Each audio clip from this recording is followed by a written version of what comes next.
Ferrand vous invite au cœur de l'histoire sur Europe 1. C'est un grand peintre français du XXe siècle que Franck Ferrand nous invite à redécouvrir cet après-midi. Bonjour Franck. Bonjour Carole, bonjour à tous. Georges Mathieu a littéralement marqué la deuxième moitié du dernier siècle.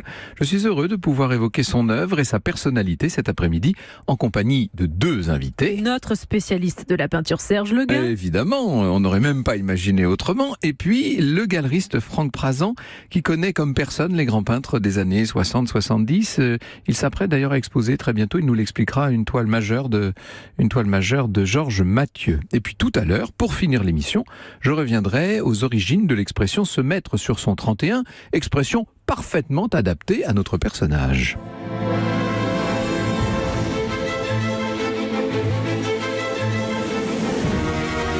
Au cœur de l'histoire sur Europe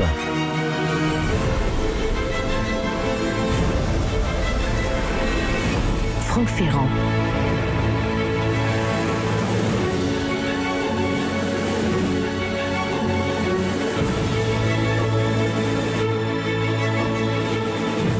« 26 mars 1963.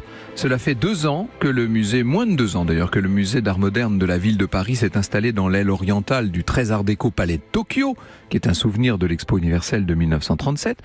En ce soir du printemps 63, au Palais de Tokyo, donc, se presse une véritable foule pour le vernissage de la première grande rétrospective consacrée à Georges Mathieu. 95 toiles, 27 aquarelles et dessins présentés au public.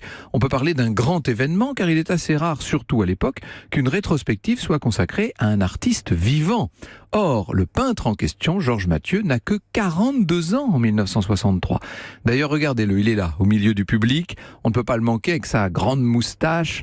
L'élégance du maître est connue. Ce soir-là, certains relèvent d'ailleurs que le manteau noir à carreaux rouges qu'il porte est plutôt discret comparé à certaines des tenues parfois extravagantes qu'il a pris l'habitude de porter en public.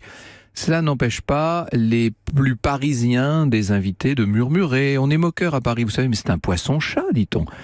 La veille du vernissage, Georges Mathieu a réalisé à l'intérieur même du musée et en 2h15, montre en main, une toile de 7 mètres sur 2, la victoire de Denain, étrange et forte calligraphie blanche sur fond bronze, mêlée de graphie noire avec des éclats puissants de rouge, de jaune et de violet dont la matière saute littéralement au visage. La rétrospective était prévue jusqu'au 20 mai, mais elle va devoir être prolongée jusqu'au 9 juin 63 du fait de son immense succès. Mais oui, même si de nos jours sa gloire s'est un peu estompée, même si l'œuvre de Georges Mathieu connaît cette traversée du désert qui souvent dans les années qui suivent la disparition des grands artistes a tendance à s'installer, et lui est mort en 2012, dites-vous que dans les années qu'on a pris l'habitude d'appeler les 30 glorieuses, sa célébrité a été immense en France et dans le monde. Ses performances artistiques, et j'insiste sur ce mot, on va y venir tout à l'heure, ses performances consistaient souvent à peindre sur d'immenses toiles dans des lieux improbables en des temps records, ces compositions bien à lui, reconnaissables entre toutes et qui forment un style. Le style, c'est celui de l'abstraction lyrique dont le secret tient en 5 mots. Le signe précède la signification. Ah, on va parler de sémiotique et de sémiologie, je le sens. Georges Victor Mathieu d'Escaudœuvre naît en 1921. C'est un Normand de la Normandie marine, de Boulogne-sur-Mer, dans une famille aristocratique de banquiers. D'ailleurs, je dis Normand, je me demande si on n'est pas déjà plutôt sur les côtes picardes, en l'occurrence. Il dira des années plus tard, on a toujours prétendu dans la famille de ma mère que nous descendions de Godefroy de Bouillon, lui aussi comte de Boulogne. Je ne saurais l'affirmer, mais j'ai hérité au moins de son père Eustache au Grenon, ce qui en langue romane signifie moustache. L'histoire ne dit pas si c'est grâce à ses moustaches qu'il séduisit Ide, l'admirable fille du duc de Bouillon qu'il épousa à Cambrai en décembre 1037. Cambrai fut le berceau de la famille de mon père, et plus exactement le petit village d'Escaudœuvre, qui veut dire en celtique château de l'Escaut, château hélas disparu. C'est là que le beau-père de Saint-Simon, le maréchal de Lorges, résidait pendant le siège de la ville. Entre parenthèses, Denain tout à l'heure, Saint-Simon maintenant, vous vous sentez poindre la tendresse de Mathieu pour le grand siècle. Après des études de droit et de philosophie, Georges obtient une licence d'anglais, il devient enseignant et il a pour ami un prof de philo également peintre de nature morte et peintre de paysage. Et c'est tout naturellement cet ami qui va l'amener vers la peinture et qui va l'amener tôt vers la peinture à 21 ans. Sa première œuvre, une peinture à l'huile, est une vue d'un quartier de Londres, Oxford Street, de nuit. Il ne peint pas sur le motif, mais d'après une photo en noir et blanc. Donc déjà transposition, encore un mot important pour aborder cette œuvre. C'est à partir de 1945 que Georges Mathieu se consacre exclusivement à la peinture, une peinture qui va se faire de plus en plus abstraite.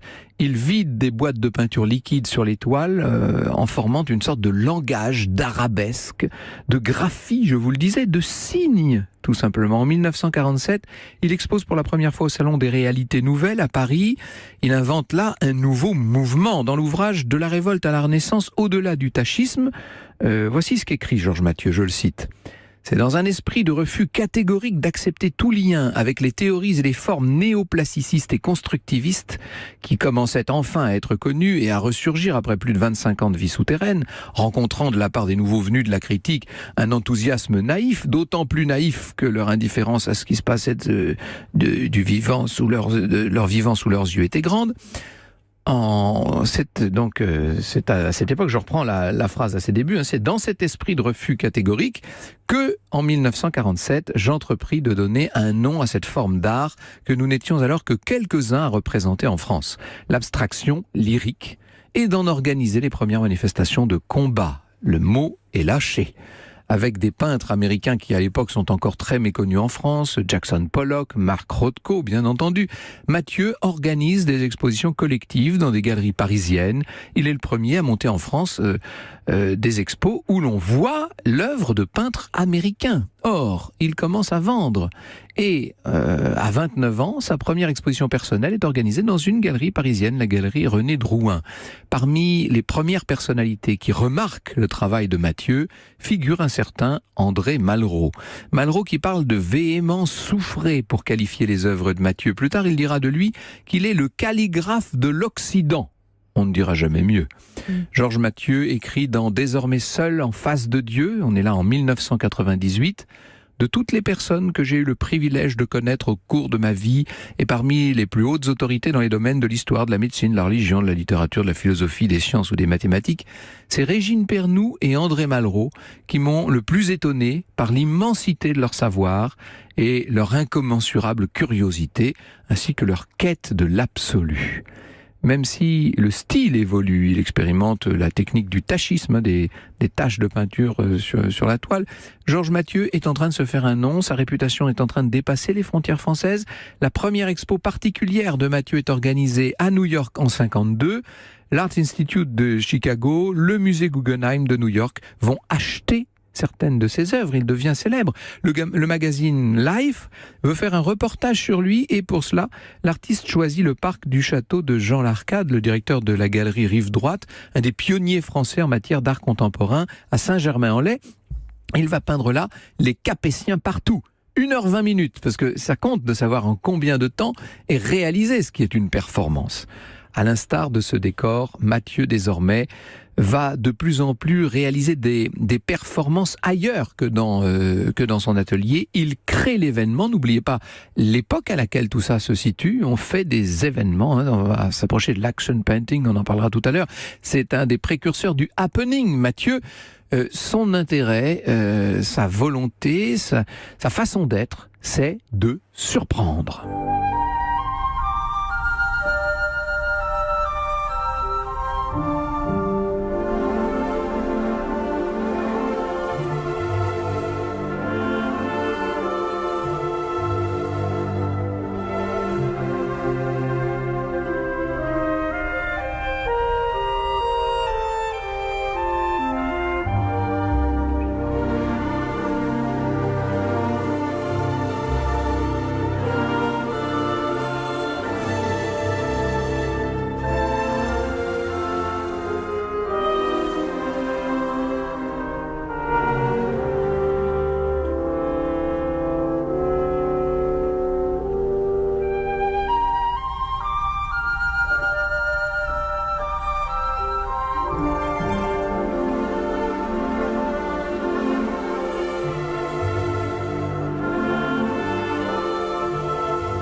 extrait de Pavane pour une infante défunte de Ravel sur Europe 1. Surtout, restez bien avec nous. La suite du parcours du peintre Georges Mathieu, raconté par Franck Ferrand, c'est dans un instant. Au cœur de l'histoire sur Europe 1. Europe 1. Au cœur de l'histoire. Franck Ferrand. Franck, vous nous racontez la vie de l'artiste Georges Mathieu, le peintre. En 1947, il crée un mouvement, l'abstraction lyrique. Mais alors, quel courant domine dans la peinture française juste après la Seconde Guerre mondiale ? Alors, après le conflit, on est en plein renouveau, bien sûr. Il y a toujours les courants d'avant-guerre, le surréalisme, l'abstraction, etc., qui subsistent. Mais il y a de nouveaux mouvements. On pense à l'art brut, par exemple. C'est le terme est de Jean Dubuffet quand on dit l'art brut pour désigner l'art des fous et des marginaux, de ceux qui ne font pas partie du monde de l'art et qui créent des œuvres spontanées, inventives. En tout cas, si l'on en croit celui qui va concevoir l'art en question. Il y a également le mouvement Cobra, on appelle aussi international les artistes expérimentaux.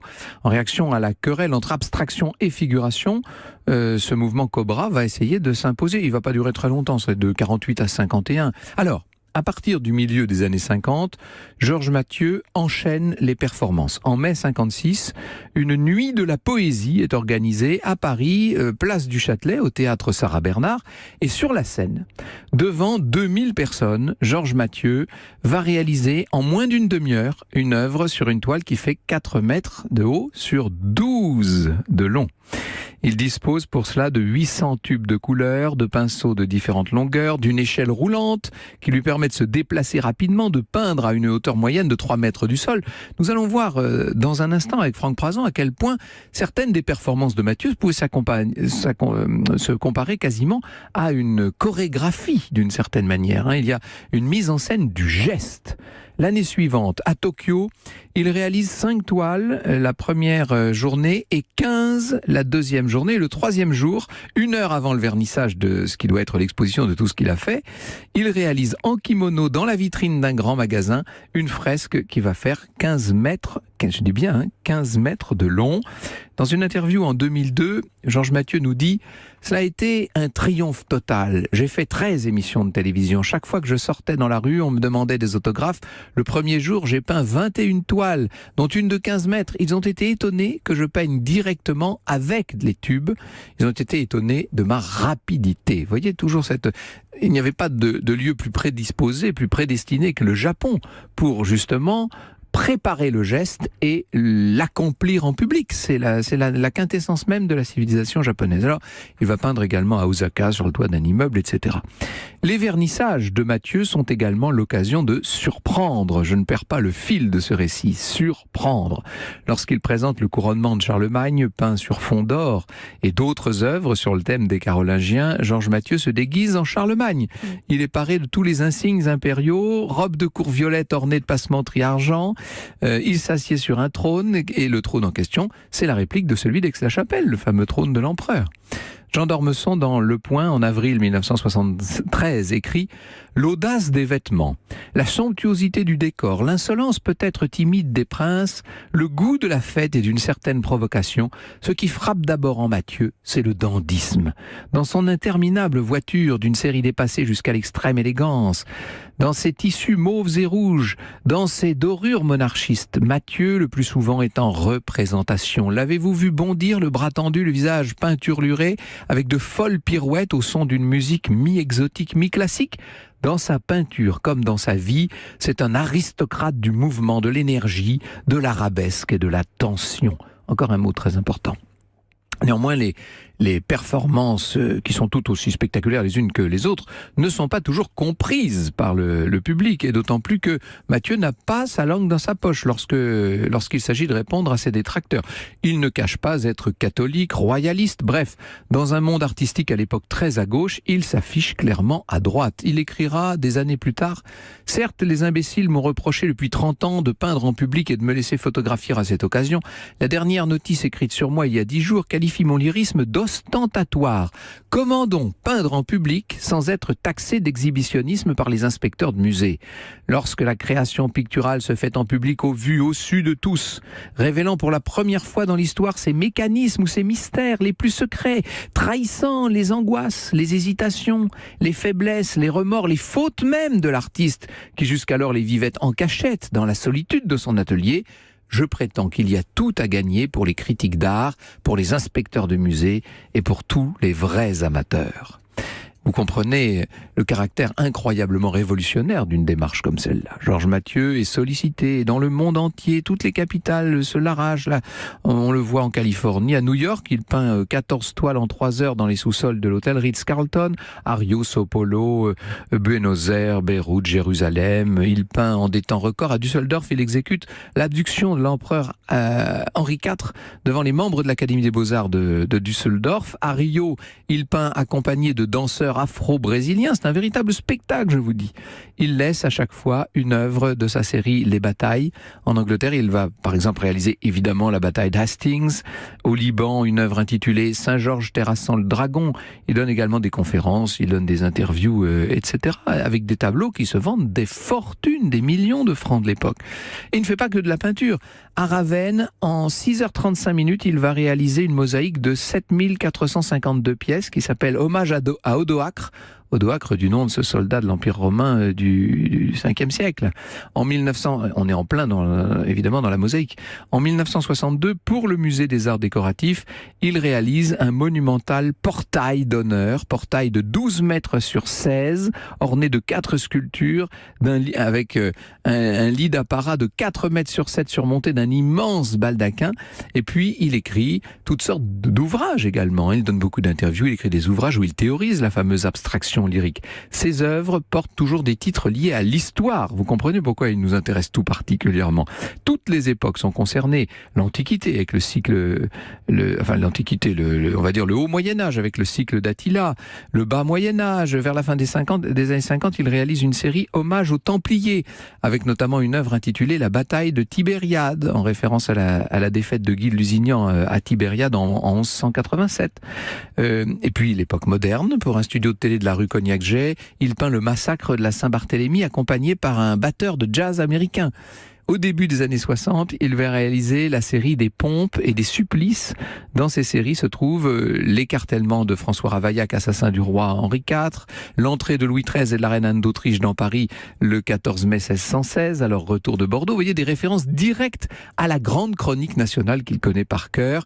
Georges Mathieu, à l'époque, est au sommet de sa gloire. Les rétrospectives se succèdent et bientôt, vous allez voir, il entre carrément dans le quotidien des Français. C'est l'histoire du peintre Georges Mathieu qui est évoquée sur Europe 1 cet après-midi. Au cœur de l'histoire, vous le savez, c'est votre émission. Vous pouvez donc bien sûr réagir sur les réseaux sociaux et poser toutes vos questions à Franck Ferrand. Pour cela, rien de plus simple. Rendez-vous sur la page Facebook Au cœur de l'histoire ou bien sur Twitter avec le hashtag ACDH. Au cœur de l'histoire sur Europe 1. Europe 1 au cœur de l'histoire.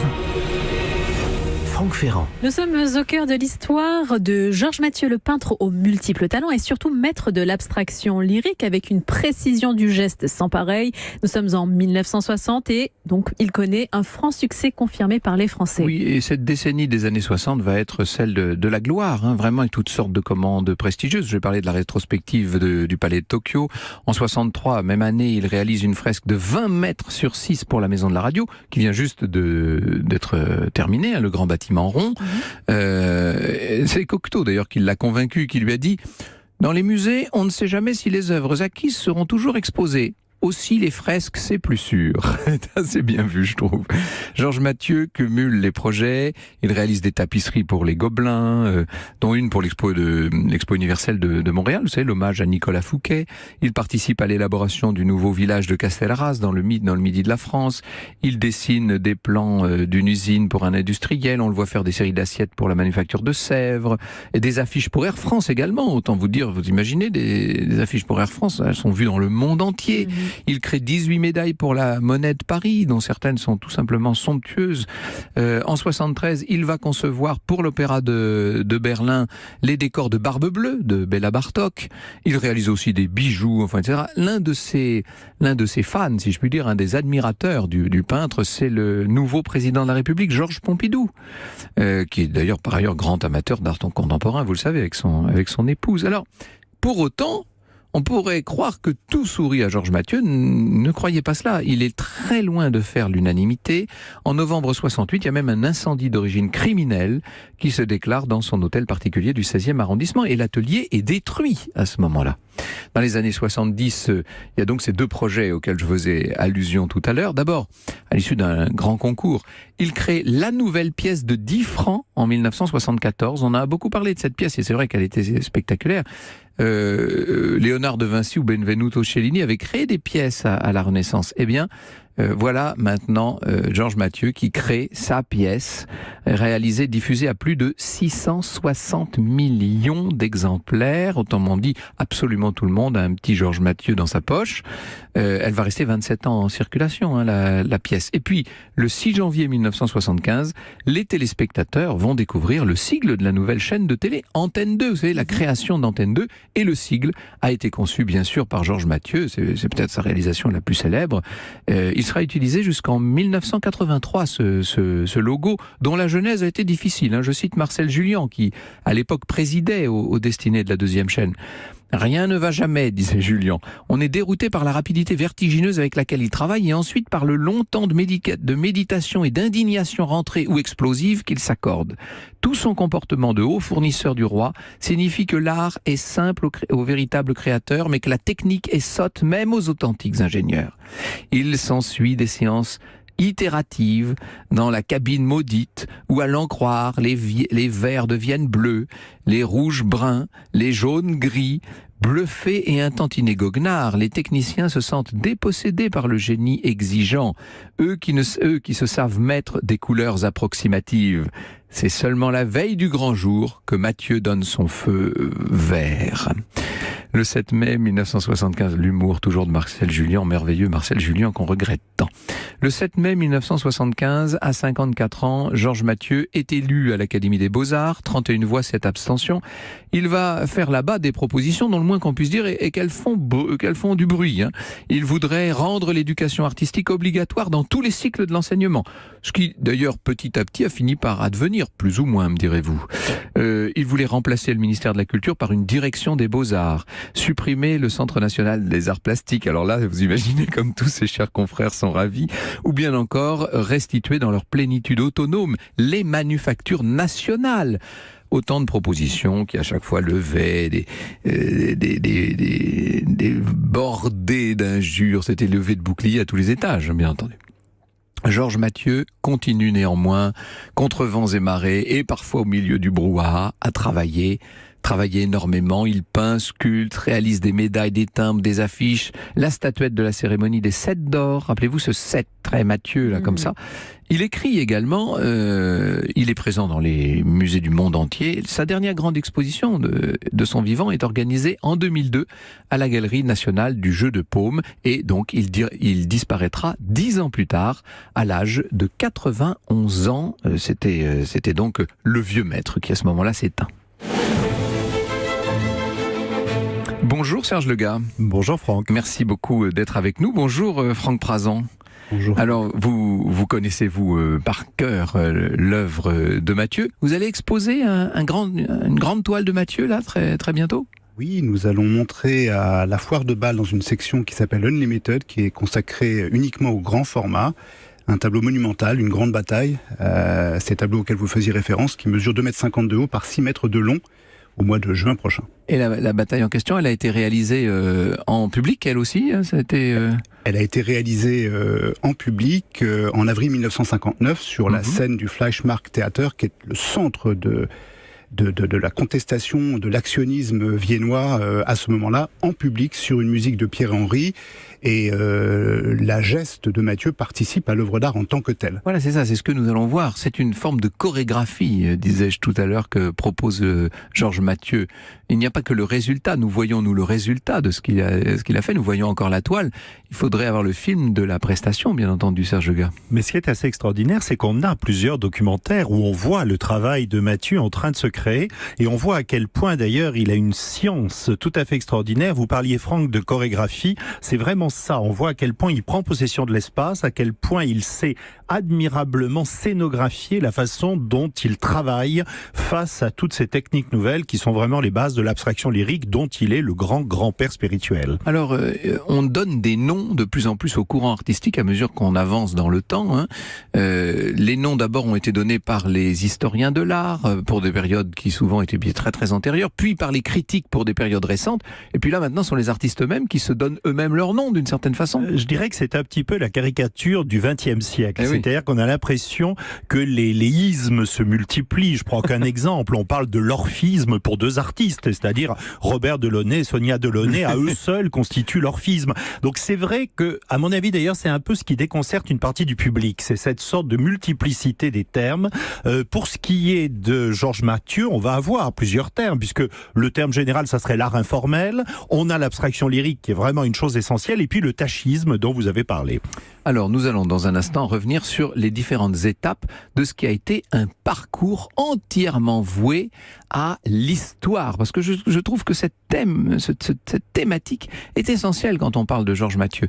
Il était en quelque sorte la version picturale et plastique de l'historien. Au cœur de l'histoire sur Europe 1. Europe 1, au cœur de l'histoire. Franck Ferrand.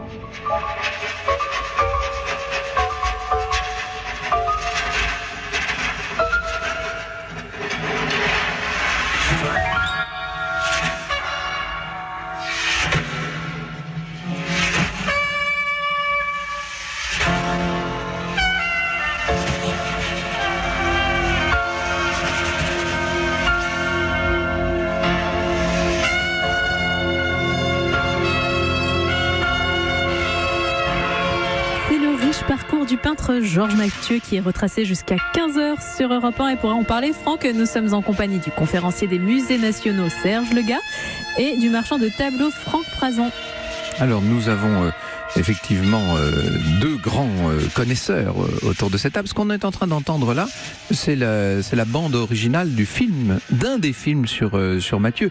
Le film de Frédéric Rossif est le plus, vous nous disiez, le plus spectaculaire d'une certaine façon. Moi je trouve que c'est surtout celui où on voit le plus l'artiste au travail, et c'est peut-être le moins polémique des films, puisqu'après on a des interprétations et on voit à quel point il y a un parti pris qui est aussi, à partir d'un moment, un parti pris de dénigrement par rapport à Mathieu. Le film de Frédéric Rossif, c'est vraiment la liberté du créateur, et avec un travail qui est un travail qui saute aux yeux. On voit, et entre autres une des choses dont je crois on est absolument tous d'accord, c'est l'extraordinaire culture qui est celle de Georges Mathieu. Moi c'est une des choses qui m'a profondément fasciné. On va parler de ce côté historique, hein. Je le mets un tout petit peu de côté là pendant une seconde. Il faut quand même que nous revenions à l'origine même de ce que c'est que cet art-là. Pour vous, à vos yeux, Franck Prazon, vous nous dites que Georges Mathieu est plus un artiste que simplement un peintre, hein. C'est un artiste complet d'une certaine manière. Je crois fondamentalement que c'est le premier artiste total, c'est-à-dire qui s'incarne non seulement dans son expression plastique, mais qui vit son art au quotidien. J'ai eu la chance de le connaître, de son vivant, de lui parler, d'aller le rencontrer. Il avait une science, une culture abyssale, mais cette culture, elle était pour lui le moyen de mettre en œuvre son expression plastique et de la vivre. On parlait tout à l'heure des différentes formules qui ont pu être mises en œuvre pour qualifier la peinture. On oublie que Mathieu a été à l'origine de beaucoup d'entre elles, et très tôt après la fin de la guerre. Alors c'est toujours le paradoxe de parler d'un peintre à la radio, même si moi je crois absolument à cela, ça fait travailler l'imaginaire, c'est formidable, mais il est évident que lorsqu'on parle de Velázquez ou de Gauguin, c'est un peu plus facile parce que tout le monde a plus ou moins à l'esprit ce à quoi ça fait allusion. Mathieu, il faut se rappeler ce que c'est pour ceux qui ne connaîtraient pas ou ceux qui nous rejoindraient. C'est le fameux logo d'Antenne 2 dans les années 1970, c'est cette pièce de 10 francs. Vous savez, ce sont ces espèces de grandes calligraphies. Est-ce qu'on peut dire qu'il y a quelque chose de calligraphique dans cet art ? On peut le dire, ça a été dit, c'est ce qui aujourd'hui reste dans l'imaginaire, je pense, général au sujet de Mathieu, avec cette différence fondamentale, c'est que le signe chez Mathieu ne préexiste pas et ne définit rien. Il existe en tant que tel, en tant que signe plastique. C'est-à-dire que ce n'est pas un signe qui soit chargé de sens, en quelque sorte. Il n'a de sens que celui qu'on lui donne. Il produit son propre sens. Voilà, c'est ça, voilà, exactement. Donc il y a quelque chose là il y a un lien avec le temps. la passion de Mathieu pour l'histoire trouve à s'exprimer aussi dans la manière qu'il a de peindre, c'est-à-dire que tout se fait dans l'instant, d'une certaine manière. Tout se fait dans l'instant, mais tout résulte ou est le produit de siècles de civilisations qui l'ont précédé, qui ont nourri à la fois son être profond et qu'il restitue en le moins de temps possible. Alors ça, il n'a pas été le seul à faire cela dans les années 50 et 60. La prestation, la performance font partie intégrante de l'art de cette époque, Serge Legat. Mais je pense que ce que l'on appelle performance ou happening, on peut vraiment dire que Georges Mathieu en est l'un des créateurs, oui, voilà, si ce n'est le point de départ absolu. Cette notion de ce travail qui se fait sur des scènes de théâtre, on en a parlé, qui se fait dans la rue. Donc il y a aussi cette notion du travail qui est un travail au grand jour, devant tout le monde. Et puis de mise en scène, encore une fois, je reviens à ce terme, face à un public qui regarde l'œuvre en train de se créer. Là, on est totalement dans l'antithèse de ce qu'était l'atelier d'artiste où l'œuvre évoluait étape par étape. Là, on est dans quelque chose, et je pense qu'une des grandes ouvertures qu'apporte Georges Mathieu, c'est cette notion de la vitesse dans l'art. C'est vraiment une des choses capitales par rapport à son héritage. Pourquoi ces très grands formats ? C'est quand même c'est assez étonnant. Moi, j'irai à pied, mais je laisserai la parole à Franck Pazan, qui est beaucoup mieux placé que moi. Mais je pense que ce qui est important, le grand format, on relève encore de la notion du défi en tant que tel. Réaliser une œuvre qui fait, on l'a dit, 4 mètres sur 12, etc., avec 800 tubes de peinture et autres, dans un minimum de temps, c'est aussi un défi à toutes les lois. Et je pense que l'une des choses, moi, qui m'a beaucoup intéressé, c'est à quel point, à partir de 1947, Georges Mathieu, c'est quand même aussi un homme de la table rase. On est aussi dans l'idée que notre héritage, entre autres l'héritage gréco-latin, est quelque chose qui maintenant doit être laissé de côté au niveau artistique, pas au niveau de la culture. On l'a dit, la culture est omniprésente, mais pour ce qui est de la création, on est passé à autre chose. Avec une volonté d'éclat, de lumière, pour pas dire de grandeur quand même. Revenons peut-être au grand format, Franck Prazan. De grandeur, c'est évident. On l'a souvent qualifié de grandiloquent. C'est à mon avis, une erreur fondamentale dans la mesure où, justement, la mise en œuvre, le happening, ce qu'on appelait à l'époque le happening et qu'on appelle aujourd'hui la performance, participe de l'art et de l'expression totale de Mathieu. Le grand format, je crois qu'il est le seul, avec quelques autres très rares artistes de ce côté-ci de l'Atlantique, à s'y être colté. Vraiment, c'est le terme qui convient. C'est-à-dire physiquement se confronter au support. Alors que de l'autre côté de l'Atlantique, sachant que Mathieu a été le premier à faire venir les artistes américains à Paris. Il est assez franco-américain d'une certaine manière. Il est totalement franco. Enfin, d'abord. Il est français, mais il est très souvent aux États-Unis. Il fait venir des Américains. Il parle l'anglais couramment. Il a une licence d'anglais. Il a travaillé pour une compagnie maritime transatlantique. Il est le pont le plus direct entre les expressionnismes abstraits mondiaux et notamment l'expressionnisme abstrait américain, puisque dès la fin des années 40, il fait venir à Paris des grands artistes américains. Mais alors tout à l'heure, Carole nous demandait hors antenne, pourquoi toujours Jackson Pollock, et pourquoi jamais Georges Mathieu? C'est quand même étrange, ça. Alors jamais, non, pas du tout. Simplement, jamais, non, mais moins. Simplement, il faut repartir sur ce que nous disions tout à l'heure. Après la guerre, on fait table rase du passé. Les Américains sont les vainqueurs de la Seconde Guerre mondiale. Ils imposent leur modèle et donc à travers leur modèle, leur culture au reste du monde. Et ce qui était jusque-là et jusqu'au début des années 60 le centre non seulement du marché mais de la création artistique se retourne en faveur de New York. Et je dirais que nous en avons pâti jusqu'à encore très peu de temps. Oui, donc là, c'est plutôt un prisme, d'une certaine manière, hein, le prisme et du marché de l'art et des grandes revues critiques, etc. Oui, et puis cette notion que vous dites et que vous évoquiez très justement, qui est que New York doit devenir la plaque tournante de l'art moderne. Donc, on va privilégier systématiquement les artistes américains. New York doit supplanter Paris. Paris qui a été cette grande capitale au début du XXe siècle, et New York, dans les années 50, devient le point de fixation. Ça explique même, je pense que vous en serez d'accord, ce que j'appellerais même un ostracisme ou un ostracisme, je vais rester dessus, voilà, oui, c'est bien. Véritablement l'une des choses dont Georges Mathieu a souffert. Nous allons dans un instant essayer de définir ce courant, qu'on appelle donc l'abstraction lyrique. C'est lui-même qui le définissait très bien. Vous allez voir, ça a l'air comme ça, précisément assez abstrait, et en vérité, on comprend exactement ce qu'il voulait faire. Europe 1. Europe 1, au cœur de l'histoire. Franck Ferrand.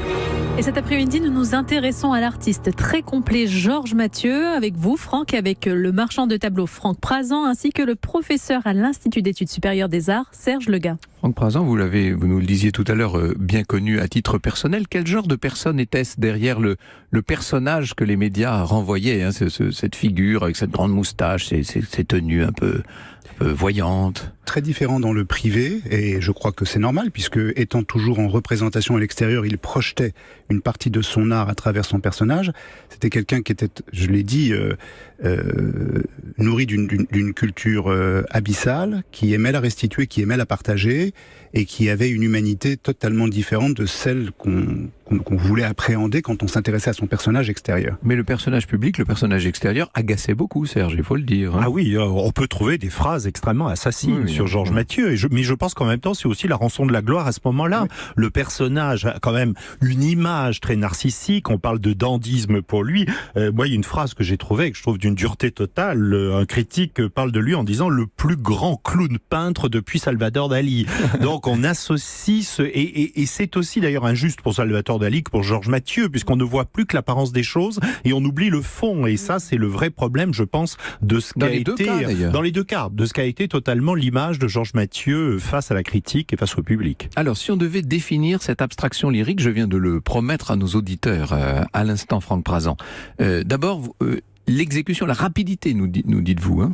L'abstraction lyrique, ça n'est pas effectivement qu'un terme vague que l'on a comme ça choisi pour chapeauter un ensemble de courants artistiques. C'est quelque chose que Mathieu a théorisé, mis en pratique et qu'il a légué à la postérité. Et ça repose sur 4 critères qu'il a lui-même définis et mis en œuvre. D'abord, la primauté accordée à la vitesse d'exécution. Donc, le grand format, la vitesse d'exécution, fait qu'on peut produire une peinture monumentale, comme c'est le cas donc de cet hommage au Connétable de Bourbon, en 40 minutes. Souvent directement avec les tubes, hein, faut dire. Avec les tubes, avec la peinture qui sort donc directement du tube, qui est projetée. On oublie aussi, par exemple, que Mathieu a été, et là, ça n'est pas le produit de l'empirisme, il a été le premier à créer le dripping dès 1945. En 2 mots, ce qu'est le dripping, hein, pour le... Alors, le dripping, c'est cette technique qui consiste pour un artiste à choisir un moyen qui met de la distance entre sa main et le support. Et la meilleure façon de projeter de la peinture sur un support lorsque la main ne la guide pas,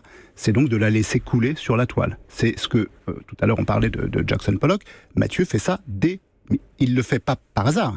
Il le met en œuvre et il le théorise dès 1945 avec un tableau célèbre qui s'appelle Évanescence. Donc première chose, la vitesse d'exécution sur de grands formats. La vitesse d'exécution, surtout ce qui est très important et qui est difficile comme ça d'un point de vue intellectuel à mettre en perspective, c'est l'absence de préexistence de forme, quelle qu'elle soit. L'artiste se présente devant son support, la toile... Une forme de virginité.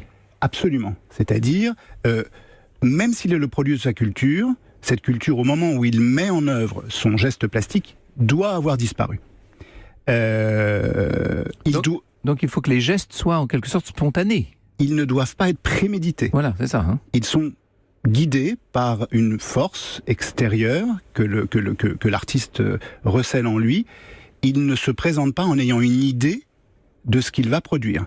Il produit en même temps qu'il pense sa production. Mais ce qui veut dire donc une forme quasiment d'envoûtement, non? Il faut être en résonance avec quoi? Avec l'inconscient, avec le monde? C'est le 4e point de la théorie de l'abstraction lyrique, c'est-à-dire cette nécessité absolue d'un état second de concentration qui le fait presque s'abstraire, au sens plastique du terme, du monde qui l'entoure. On risque donc d'entrer dans une sorte de surabstraction, c'est-à-dire une abstraction coupée de tout pont coupé, si j'ose dire. Hein. C'est la problématique même de l'abstraction. L'abstraction, c'est ça. C'est-à-dire l'absence totale de référence à un sujet ou un support, au-delà même du geste et de la façon dont il crée. Sauf qu'il peut y avoir, si l'on peut dire, et pour simplifier, il peut y avoir deux niveaux d'abstraction. Une abstraction qui, pour le spectateur, est totale, c'est-à-dire qu'il n'y a pas de référence à une figuration, comme son nom l'indique. Mais il y a une deuxième abstraction, en l'occurrence, qui est l'abstraction dans la création même de la tête du concepteur. Ça, c'est nouveau et c'est plus fort, d'une certaine manière. Et je dirais que c'est d'ailleurs une des choses qu'a pulvérisé Georges Mathieu, c'est tout ce qu'était le courant de l'abstraction géométrique. Voilà. Si on prend des gens comme Mondrian et le néoplasticisme au sens le plus large du terme, là, et j'irais même plus loin, d'une certaine façon, le cubisme aussi. On a vraiment le sentiment que là, on est dans une démarche qui est totalement aux antipodes, et c'est même un refus, en tout cas, de l'abstraction géométrique, c'est clair et direct. Et pourtant, un lien, un ancrage dans des références culturelles, et même, très souvent dans le cas de Georges Mathieu, historiques. Oui, historique, même mathématique, logique. Il y a vraiment, encore une fois, on a tous les trois déjà beaucoup évoqué les Capétiens, voilà. Votre hommage au connétable de Bourbon, la Saint-Barthélemy. Enfin, on a l'impression que les titres des œuvres de Mathieu, on dirait les titres de l'émission Cœur de l'Histoire. C'est quand même étonnant. Alors, c'est un sujet d'étonnement, c'est un sujet de polémique. Il faut savoir que les titres des œuvres de Georges Mathieu étaient attribués d'abord a posteriori, parfois par des tiers. Souvent par des tiers, et se réfère à l'histoire de France comme une façon d'avoir un nouveau repère dans le temps. Mais ça n'est pas la représentation directe de l'acte, de la scène, du moment auquel le titre rattacherait l'œuvre. Pas du tout. D'où lui venait cette fascination pour la lignée capétienne, pour les rois de France, pour la royauté d'une façon plus générale? Pour l'histoire, c'est quelqu'un avec qui on pouvait avoir une discussion approfondie sur pratiquement n'importe quel sujet des sciences humaines. L'histoire, la philosophie, les sciences comportementales, les langues. Évidemment, il est le produit de son histoire, donc il fait état de cette histoire, mais on pouvait discuter avec lui de n'importe quel sujet de façon extrêmement approfondie. Oui, il connaissait une vraie et puissante culture. Et si je peux me permettre, il y a une chose qui rebondit dans cette notion aussi des tiers qui peuvent aider à trouver les titres. Ça rappelle aussi, par exemple, les titres musicaux de certains tableaux de Whistler sont donnés par des amis musiciens de Whistler à la peinture de Whistler, comme plusieurs des sculptures de Rodin ont des titres qui sont donnés par les amis écrivains, poètes. Iris, messagère des dieux, c'est typiquement une œuvre que Rodin n'a pas du tout créée avec cette thématique, mais le titre est venu et s'est imposé d'une certaine façon. Il y a aussi cette notion d'échange. Plus l'œuvre est abstraite et plus ça facilite ce type de processus, bien entendu. C'est ce qu'on appelle la modernité, ça, Serge Legard ? Moi, je pense que Georges Mathieu est au cœur de la modernité. En tout cas, ces grandes périodes des années 50-60, on peut vraiment dire que Georges Mathieu est une figure tutélaire de cette modernité et essentielle. Vous l'avez, Franck Prazan, l'a parfaitement illustré avec cette notion qui est la dualité face à Jackson Pollock. Moi, je rajoute aussi quelqu'un, parce que je trouve qu'on l'oublie très injustement dans la notion du dripping, c'est cet artiste d'origine ukrainienne qui travaillait aux États-Unis, qui est Janet Sobel, qui est vraiment aussi une figure très très importante. Et là, on voit à quel point la modernité est en marche. Alors c'est vrai que Georges Mathieu, eh bien hélas, de nos jours, on le met un petit peu presque sur le côté. On a l'impression que c'est un artiste qu'on place de façon latérale, alors qu'il est au cœur du débat. Et j'espère qu'on le montre aujourd'hui. Oui, mais nous allons relancer tout ça, je pense. Mais vous êtes encore bien mieux placé que nous, Franck Prazan. Votre galerie s'appelle Applica Prazan. Vous allez exposer l'hommage au connétable de Bourbon à Bâle du 14 au 17 juin prochain. Dans la section Unlimited, des grands formats, donc ça participe non seulement de l'actualité effectivement de Georges Mathieu, mais également, je dirais, du regard, peut-être à nouveau présent, que l'on porte sur son travail. Et puis il va y avoir à la rentrée de septembre prochain une belle exposition chez mon confrère Daniel Templon consacrée aux années dites graphiques, les années 60 et 70, où on va voir la continuité de l'œuvre de Mathieu qui nous amène jusqu'à une période finalement très récente. Merci beaucoup à tous les deux. Vous nous avez fait rêver avec ces belles calligraphies, hein, n'est-ce pas, Carole ? Et merci à la famille de Georges Mathieu qui est présente dans notre régie aujourd'hui. Nous allons dans un instant revenir aux origines de l'expression, une expression qui aurait pu très bien convenir au maître, se mettre sur son 31. Au cœur de l'histoire sur Europe 1.